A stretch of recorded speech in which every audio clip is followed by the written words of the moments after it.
ГСП онлайн. Городские новости сейчас. Больше полугода прошло с момента старта мусорной реформы, а вопросов к регоператору по обращению с ТКО как было много, так и осталось. Очередную порцию озвучили депутаты городского совета на заседании постоянных комиссий. Раздельный сбор мусора вы куда повезете? Раздельный мусор. Как вы планируете перерабатывать?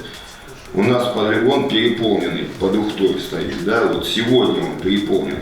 Он уже отравляет батарейками, там, пластиком, всем подряд он отравляет и будет отравлять сотни лет нашу землю. Что мы с этим полигоном сегодня планируем делать? А раздельный сбор мусора это уже, наверное, завтрашний день. Сегодня вопрос. Мы сюда с 5 муниципалитетов свозим мусор. Как ситуация обстоит сегодня, если коротко, то не очень. Ухтинская свалка может принимать мусор еще в среднем год. Это с учетом того, что и будет пользоваться только Ухта. Теперь полигон на балансе Ухта спецавтодора. На сегодняшний день на полигоне у нас существует 6 карт. 4 из них заполнены на 100%. 5-я карта заполнена на 99%.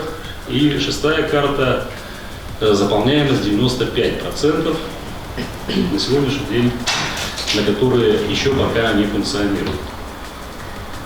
В данном случае у нас запланировано строительство 3 новых карт. И чтобы открыть на полигоне новые карты, из нашего бюджета нужно выделить примерно 12 миллионов рублей. Хватит этого на 10 лет пользования. Тогда встает вопрос о раздельном сборе мусора. А сортировку, которой должны заниматься как на самой свалке, так и регоператор, Ухта пока осуществлять в должной мере не может. Тем не менее, платить народ стал больше. По республике что-то в этом направлении предусмотрено? Это у вас включено в тариф или это республика предусматривает как-то по-другому? Вы, наверное, как региональный оператор это должны знать, хотя бы какую-то перспективу. И вот мы хотим это услышать, что кроме сбора мусора, которым очень недовольны сегодня на территории МОГУ-Ухта, гарантирует дальше региональный оператор. И строительство мусоросортировочного завода, которое замаячило на горизонте 2019-го, кажется, отложили в долгий ящик. Такое сооружение должно быть не менее чем за километр от жилых домов. Я сказал, что в Ухте 100 тысяч тонн. Естественно, сортировку надо строить для всего города.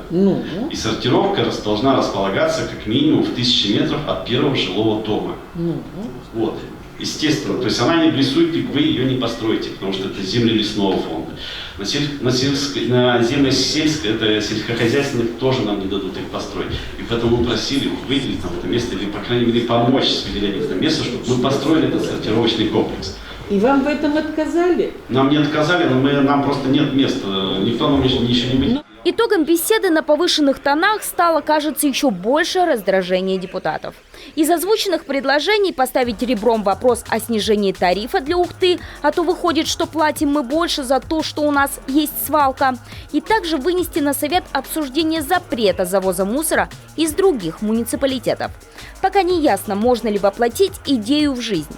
Присутствующий на заседании мэр города констатировал, что встречи такого формата станут традицией. Жаль, доброй ее не назовешь. И напоследок градоначальник предложил региональному оператору сменить название, убрав из него приставку «Ухта». А то по всему региону имя города стало ассоциироваться с надвигающимся мусорным коллапсом.